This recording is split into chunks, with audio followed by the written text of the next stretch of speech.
Assalamualaikum warahmatullahi wabarakatuh. Halo, perkenalkan nama saya Muhammad Zaldi Zulfikar dengan nomor induk mahasiswa 12040501004 dari kelas Jurnalistik 2C Fakultas Dakwah dan Komunikasi UIN Sunan Gunung Jati Bandung. Di sini saya akan menjawab pertanyaan-pertanyaan di dalam UTS Dasar-dasar Ilmu Dakwah. Yang pertama, saya akan menjelaskan mengenai makna dakwah dan juga makna dari ilmu dakwah sendiri. Berbicara mengenai makna dakwah, ternyata makna dakwah ini itu dibagi menjadi dua. Yang pertama ada makna dakwah secara Al-Quran dan ada makna dakwah secara istilah.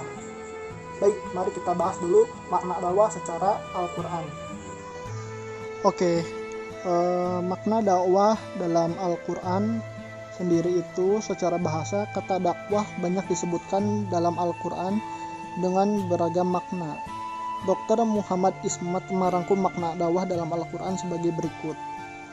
Yang pertama, at-talabu, meminta, menuntut, atau mengharapkan. Makna seperti ini disebutkan dalam ayat Al-Quran, surat Al-Furqan, surat ke-25 ayat 14 yang berbunyi la tad'u yawma subura wahida wa'ad'u subura kasira, yang artinya akan dikatakan kepada mereka, jangan kamu sekalian mengharapkan satu kebinasaan, melainkan harapkanlah kebinasaan yang banyak. Yang kedua, di dalam surat Al-Kahfi surat ke-18 ayat 52. Di sini Allah Subhanahu wa taala berfirman yang artinya, dan ingatlah akan hari yang ketika itu dia berfirman, serulah olehmu sekalian sekutu-sekutuku yang kamu katakan itu. Mereka lalu memanggilnya, tetapi sekutu-sekutu itu tidak membalas seruan mereka, dan kami adakan untuk mereka tempat kebinasaan, yaitu neraka. Nah, itu tadi merupakan penjelasan mengenai makna dakwah secara atau yang terdapat di dalam Al-Quran. Dan di sini juga saya akan menjelaskan makna dakwah secara istilah ya. Yuk simak baik-baik. Baik, di sini juga saya akan menjelaskan makna dakwah secara istilah. Makna dakwah secara istilah itu adalah menyeru manusia kepada Allah dengan hikmah dan nasihat yang baik, sehingga mereka mengingkari togut dan beriman kepada Allah, serta keluar dari kegelapan jahiliyah kepada cahaya Islam. Terus juga definisi secara istilah sendiri, dakwah itu adalah serulah manusia kepada jalan Tuhanmu dengan hikmah dan pelajaran yang baik, dan bantahlah mereka dengan cara yang baik. Sesungguhnya Tuhanmu dialah yang lebih mengetahui tentang siapa yang tersesat dari jalannya, dan dialah yang lebih mengetahui orang-orang yang mendapat petunjuk. Jadi sebenarnya dakwah secara istilah ini itu terdapat di dalam potongan-potongan ayat yang ada di dalam Al-Quran. Salah satunya sendiri itu terdapat di dalam surat An-Nahl surat ke-16 ayat 125 yang tadi saya bacakan tersebut.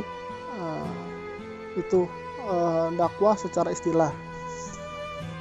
Oke, dan itulah adalah penjelasan mengenai makna dakwah. Dan di sini juga saya akan menjelaskan mengenai makna ilmu dakwah. Ilmu dakwah adalah ilmu yang mempelajari tentang bagaimana berdakwah atau mensosialisasikan ajaran Islam kepada objek dakwah atau masyarakat, dengan berbagai pendekatan agar nilai-nilai sejarah Islam dapat direalisasikan dalam realitas kehidupan, dengan tujuan agar mendapat ridho Allah Subhanahu wa taala, agar tercapai kebahagiaan dunia dan akhirat. Ilmu dakwah merupakan bagian dari ilmu-ilmu sosial yang dirumuskan dan dikembangkan dengan mengikuti norma-norma ilmiah dari ilmu sosial secara empiris, sistematis, dan logis. Oke, lanjut ke pertanyaan kedua atau pertanyaan selanjutnya. Di pertanyaan kedua ini itu ada beberapa poin yang akan saya jawab di dalam soal UTS dasar-dasar ilmu dakwah. Yang pertama mengenai urgensinya ilmu dakwah. Nah, di sini saya akan membahas dulu, menjelaskan dulu mengenai seberapa pentingkah ilmu dakwah ini. Oke. Urgensi ilmu dakwah.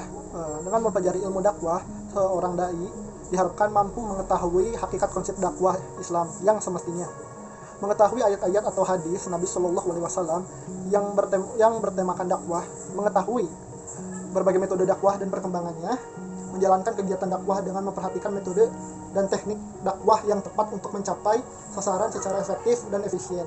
Dan tentunya dengan mengetahui ilmu dakwah, seorang dai akan lebih mudah dalam melakukan dakwah yang efektif dengan tujuan utama demi mewujudkan kebahagiaan dunia dan akhirat melalui penyebaran dan pengamalan ajaran agama Islam. Nah, untuk poin yang keduanya yaitu mengenai objek dakwah itu sendiri. Apa sih yang dimaksud dengan objek dakwah dan apa objek dakwah itu? Di sini saya akan menjelaskan mengenai objek dakwah. Secara singkatnya, objek dakwah atau secara bahasa Arabnya itu adalah mad'u, adalah masyarakat atau orang yang didakwahi, yakni yang diajak ke jalan Allah Subhanahu wa taala agar selamat di dunia maupun di akhirat. Dan berarti kita bisa menyimpulkan bahwa yang menjadi objek dakwah itu sendiri itu adalah masyarakat. Masyarakatlah yang menjadi objek di dalam dakwah ini. Yang dimaksud objek dakwah di sini itu yaitu masyarakat. Mungkin itu untuk penjelasannya mengenai objek dakwah. Jadi kita udah tahu ya apa itu objek dakwah.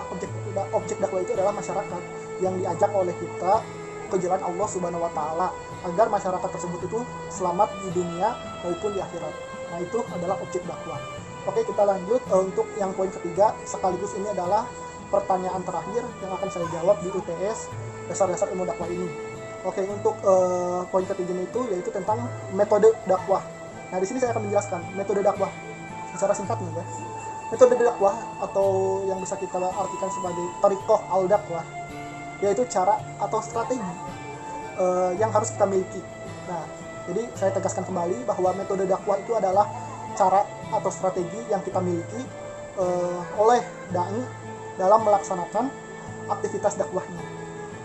Dan metode dakwah ini ada tiga ya. Metode dakwah ini ada tiga berdasarkan Al-Quran surat An-Nahl ayat 125, yaitu metode bil hilqam, metode mau'izah hasanah, dan metode mujadalah. Nah, tiga metode inilah yang menjadi pondasi dakwah. Harus kita ingat apa saja tiga metode itu, kita ulangi apa saja tiga metode itu. Yang pertama itu ada metode bil hikmah, yang kedua metode mau'izah hasanah, yang ketiga adalah metode mujadalah.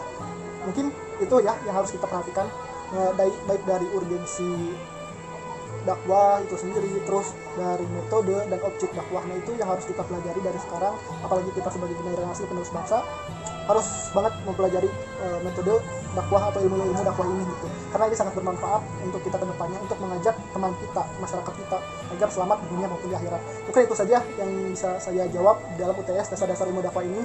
Semoga apa yang saya jawabkan ini sesuai dengan apa yang Bapak harapkan. Mungkin itu saja. Mohon maaf juga sebelumnya apabila terdapat kesalahan. Sesungguhnya kesalahan itu datangnya dari diri saya pribadi, dan apabila ada kebenaran itu datangnya dari Allah Subhanahu wa taala. Wallahu muwaffiq ila aqwamit thoriq. Wassalamualaikum warahmatullahi wabarakatuh.